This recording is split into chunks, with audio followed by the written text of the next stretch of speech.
Speak English and Punjabi.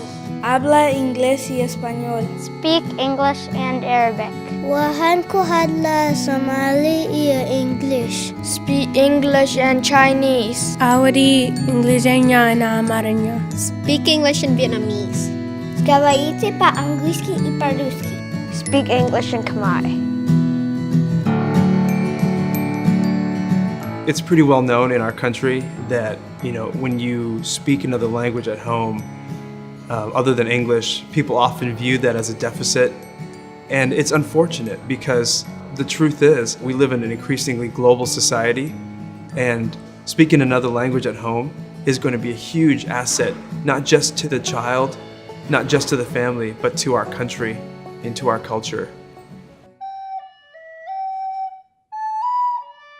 We were talking about hopefully visit Cambodia one day and hoping that Andy to be able to speak fluent Khmer so he'd be able to communicate or talk to our family that live back home.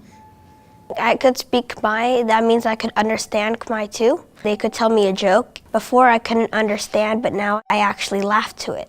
Not like before. As they get older, they realize, wait a minute, speaking 2-3 languages is awesome. And speaking Khmer, it's even better because it's the language already part of our family, of our culture.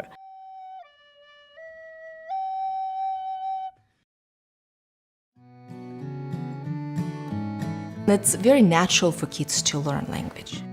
It's very natural for them to learn more than 2 languages, 3 languages at a time. Now I'm trying to learn Russian also, from grandparents and teachers. So many people spend hours and hours on sports, which is awesome, but if they spent just a fraction of that focused on language, they would be giving their kid a whole nother tool. It should be fun. It never should be something that we have to make kids do. He not always replies back Russian to me when I speak to him, but as long as he understands me, as long as he can read in Russian, I am happy. When there's a need, he will pull the language and use it, as long as I keep speaking Russian and he hears it every day. I was actually born in another country, but moved away when I was very young, so my entire family spoke French, but me, and they never taught me. And I was like, not angry, but I was like, you should have taught me French. Everybody in my family spoke French. I'm not gonna do that to him, and I want him to learn another language. The Arabic school starts because the community really need to make sure the kids will not lose the first language. We are just encourage the students to know more about their culture, about their country, to be more confident about who they are. It's not just language, it's culture, it's your life back home, it's your people. We're not just preparing kids to graduate from high school, we're not just preparing kids to be ready for careers, but we're preparing kids to be global citizens.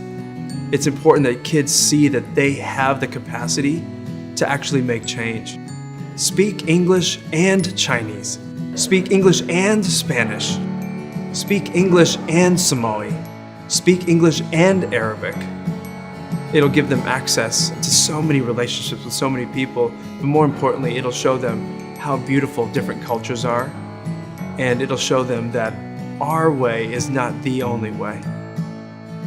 I think it's just being patient. They will learn.